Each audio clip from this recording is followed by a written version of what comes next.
कहानी की शुरुआत होती है जहाँ पर पहली बार एक लड़की बिना अंडरवियर के सो रही थी। जब ये लड़की गहरी नींद में थी तभी कोई इसका ब्लैंकेट खींच लेता है। इस चीज से उसकी आंख खुल जाती है और जैसे ही वो चेक करने के लिए उठती है तभी कोई पीछे से उसके बालों को पकड़कर उसे बेड पर पटक देता है। और ऐसा करने वाला कोई और नहीं बल्कि खुद उसका पिता था। लड़की अपने पिता से पूछती है कि क्या बात है, लेकिन उसका पिता उसे कोई जवाब नहीं देता और अपनी बेटी के शरीर पर गंदी नजर डालता है। इसके बाद वो अपने चेहरे को अपनी बेटी के सामने लेकर आता है और उससे बोलता है कि मेरी बेटी कितनी बड़ी हो गई है। अब लड़की अपने बाप के मुंह से ऐसी बातें सुनकर डर जाती है। इसके बाद वो लड़की के बालों को छोड़कर उसके चेहरे को छूने लगते हैं। अब लड़की इससे डरकर रोने लगती है। अब ये लड़की समझ नहीं पा रही थी कि उसके साथ ये हो क्या रहा है और तभी इसके पिता यहाँ से चले जाते हैं। खैर अब अगली सुबह उस लड़की की माँ खाना बना रही होती है। उस लड़की का नाम मैरी था। वो यहाँ पर सोच रही थी कि कल रात को मेरे साथ जो हुआ क्या मुझे वो अपनी माँ को बताना चाहिए।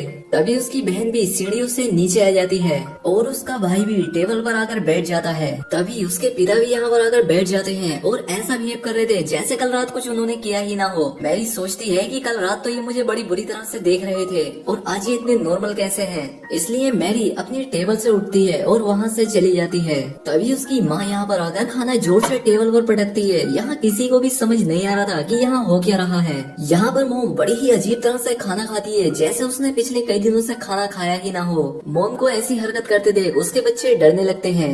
अब उसका बेटा भी खाने को उगल देता है और कहता है खाने में बहुत नमक है और अब मोम उसी खाने को उठाकर पागलों की तरह खाने लगती है। अब यहाँ पर बात ये है कि इस फैमिली के साथ इतनी अजीब अजीब चीजें क्यों हो रही हैं। दरअसल ये लोग जब से नए कॉटेज में शिफ्ट हुए हैं उनके साथ ऐसी ही अजीब चीजें हो रही हैं। उनके पड़ोसी कभी उनके आंगन में अजीब से स्टैचू लगा देते हैं तो सुबह कोई उनके घर के सामने मरा हुआ जानवर लटका देता है और पिता हर रात अपनी बेटी के साथ अजीबोगरीब हरकतें करता है। मोम सुबह सुबह अजीब जानवरों की तरह खाना खाती है। वो अपना खाया हुआ खाना अपने बेटे को भी खाने के लिए देती है, लेकिन बेटा नहीं खाना चाहता। वो अपने डैड की तरफ देखता है। डैड कहते हैं कि अगर तुम नहीं खाना चाहते तो मत खाओ। ये बात सुनकर मोम डैड को गुस्से भरी निगाहों से देखती है। इसके बाद खाने को टेबल पर फेंक देती है और प्लेट्स को भी नीचे फेंक देती है। इससे बच्चे बहुत डर जाते हैं और मोम उन पर चिल्लाने लगती है। मोम अपने बेटे से कहती है कि जो मैं बनाती हूँ उसे चुपचाप खा लिया करो। वो इतनी जोर से चिल्लाती है कि उसका बेटा डर के मारे रोने लगता है। उन्हें समझ ही नहीं आ रहा था कि ये हो क्या रहा है, लेकिन ये तो बस अभी शुरुआत थी। मैरी बाथरूम में गर्म पानी से नहा रही थी तभी उसके पास कोई आकर खड़ा हो जाता है। जब वो शीशे को साफ करती है तो वो डर जाती है। उसकी जुड़वा बहन उसे डरा देती है, लेकिन उसकी बहन उससे सिर्फ मजाक कर रही थी। इसके बाद ये दोनों बहनें अपने कमरे में चली जाती है जहाँ पर मेरी अपनी बहन को बताती है कि हर रात कैसे उसके डैड उसके रूम में आकर उसके साथ अजीबोगरीब हरकतें करते हैं। मैरी को ये बात सुनकर यकीन नहीं होता कि ये सब उसकी बहन के साथ भी हो रहा है। तभी उनके डैड भी वहाँ पर आ जाते हैं। ये दोनों बहनें जो आपस में बात कर रही थी, इनके डैड ने भी वो सब सुन लिया था। यहाँ पर डैड उनसे कुछ पूछने लगते हैं और इतने में ही वो एक चाकू निकाल कर उन पर अटैक कर देते हैं। मैरी उन्हें धक्का देकर गिरा देती है और इसके बाद ये दोनों बहनें यहाँ से भाग जाती हैं। लेकिन तभी अचानक से फिर से उनके डैड उनके सामने आ जाते हैं और मैरी के बालों को पकड़ लेते हैं। वो कुछ देर के लिए इन दोनों को देखते हैं। इसके बाद मैरी को नीचे फेंक देते हैं। मैरी सीढ़ियों पर जाकर गिरती है और वहीं पर बेहोश हो जाती है। मैरी की बहन एना डरकर वहाँ से भागने लगती है। जब वो पीछे मुड़कर देखती है तो वो पाती है कि उसके डैड उसके पीछे नहीं आ रहे हैं। डैड स्टोरेज रूम में जाते हैं और वहाँ से एक बड़ा सा हथौड़ा लेकर बाहर आते हैं। दूसरी तरफ मैरी को भी होश आ जाता है और वो अपनी बहन को ढूंढने लगती है। तभी उसे लगता है कि उसके पीछे कोई है और जब वो पीछे मुड़कर देखती है तो वो पाती है कि उसके डैड हथौड़ा लेकर उसके पीछे खड़े थे। अब वो हथौड़ा लेकर मैरी पर हमला करने ही वाले होते हैं कि तभी एना जोर से चिल्लाती है जिससे डैड रुक जाते हैं। एना एक बैट से अपने डैड के मुंह पर जोर से मारती है, लेकिन उसके डैड को कुछ भी नहीं होता और इसके बाद वो उस पर भी हथौड़े से हमला करते हैं। लेकिन एना नीचे झुक जाती है और हथौड़ा दरवाजे पर लग जाता है। तभी नीचे से एक जानी पहचानी सी आवाज आती है। वो आवाज किसी और की नहीं होती बल्कि उनके डैड की थी जो कि ऊपर आ रहे थे। डैड की आवाज सुनकर ये आदमी हथौड़े को नीचे फेंक कर दूसरे रूम में चला जाता है। तभी डैड ऊपर आते हैं जो कि काफी डरे हुए थे। वो अपनी बेटियों को देखते हैं जो कि उनसे डर कर पीछे हट रही थी। डैड का पैर हथौड़े पर आता है और वो उस दीवार पर हुआ बड़ा सा छेद भी देखते हैं। डैड अपनी बेटियों से कहते हैं कि क्या तुम दोनों यहाँ पर लड़ाई कर रही थी, लेकिन वो दोनों कोई जवाब नहीं देती और तभी उनका भाई अपने कमरे से निकलकर यहाँ पर आता है। मैरी और एना उसे वहाँ से भागने के लिए कहती है और तभी एक औरत उस हथौड़े को उठा लेती है जो कि उनकी माँ थी।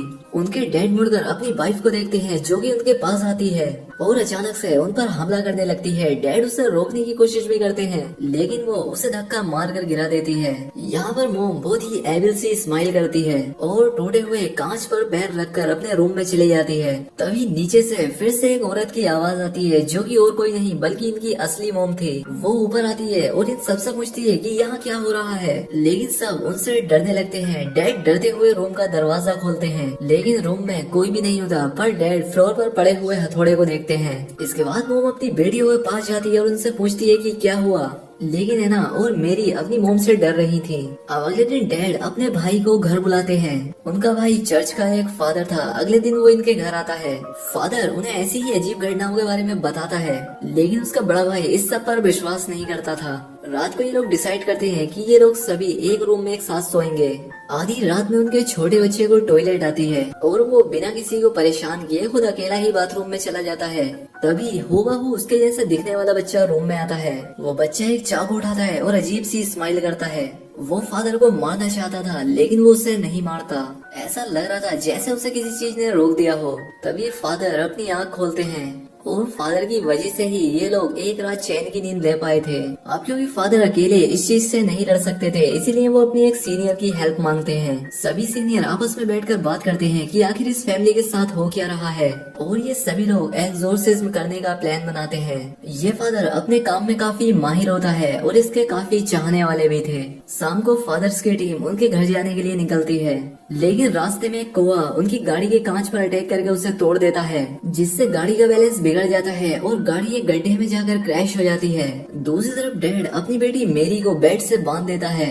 यहाँ पर मोम उसे समझाने की कोशिश करती है लेकिन वो कहता है कि ये सब ठीक करने का बस यही एक रास्ता है। अब आधी रात में फादर खून से लथपथ होकर उनके घर आते हैं और बताते हैं कि सभी फादर्स मारे जा चुके हैं, इसलिए अब जो भी करना है वो हमें ही करना होगा। यहाँ पर मैरी को बेड से बंधा हुआ देखकर वो अपना काम करना चाहते थे लेकिन उन्हें इसमें डर लग रहा था क्योंकि लास्ट टाइम जब उन्होंने एक्सोर्सिज्म करने की कोशिश की थी तो शैतान ने फादर की पूरी फैमिली को मार दिया था। उन्हें डर लग रहा था कि कहीं फिर से ऐसा ना हो जाए और अगर ऐसा हुआ तो वो अपने भाई की फैमिली को भी नहीं बचा पाएंगे और इस बात का पछतावा उसे पूरी जिंदगी रहेगा। लेकिन उसका भाई अपने घुटनों पर बैठकर उससे भीख मांगता है कि तुम कुछ करो, हमें शैतान से लड़ना ही होगा वरना वो हम सभी को मार देगा। ये बात सुनकर फादर कैंडल जलाता है और मैरी के ऊपर होली वाटर को छिड़कता है। मैरी होली वाटर की वजह से चिल्लाने लगती है। उसे समझ नहीं आ रहा था कि ये हो क्या रहा है। इसके बाद फादर मैरी के सीने पर एक क्रॉस रख देता है और उसे एक लकड़ी से मारने लगता है।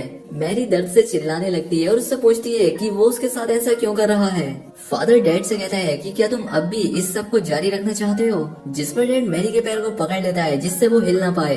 अब मैरी जोर जोर से रोने और चिल्लाने लगती है और फादर जोर जोर से उस छड़ी से मैरी को मारता चला जाता है।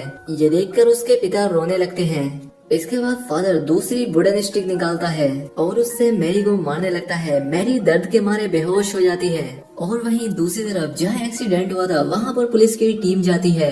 जैसे ही वो फादर की टीम को गाड़ी से निकालती है उस गाड़ी में ब्लास्ट हो जाता है। उन सभी फादर में डैड का भाई भी बेहोश होता है, जिसका मतलब ये था कि वो आदमी जो कि मैरी के घर है वो उसका अंकल नहीं बल्कि खुद ही शैतान है जो कि मैरी को लगातार पीटे जा रहा है। अब मैरी की मोम से और बर्दाश्त नहीं होता। वो कहती है ये कोई एक्सोर्सिज्म नहीं है, ऐसा करने से तो मेरी बेटी मर जाएगी।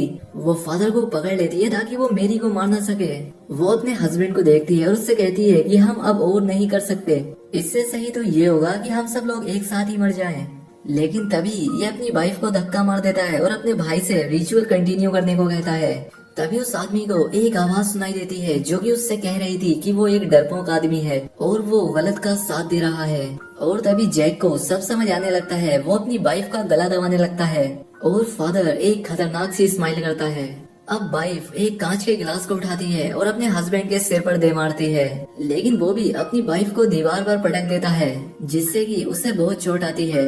तभी वो अपने भाई की तरफ देखता है जो कि काफी डरावनी सी स्माइल करते हुए उसे देख रहा था और इसीलिए ये भी उस शैतान पर हमला कर देता है, लेकिन वो उसे मारकर नीचे गिरा देता है। और जैसे ही वो शैतान उस आदमी को मारने वाला होता है कि तभी रियल फादर यहाँ पर पहुँच जाते हैं। वो यहाँ पर कुछ मंत्र पढ़ने लगते हैं जिससे वो बुरी आत्मा यहाँ से गायब हो जाती है। मैरी बुरी तरह से जख्मी हो गई थी। वो स्टोरेज रूम की तरफ जाने लगती है और अपने डैड की तरफ देखते हुए पूछती है कि तुमने मुझे इतनी देर तक मार खाने क्यों दी।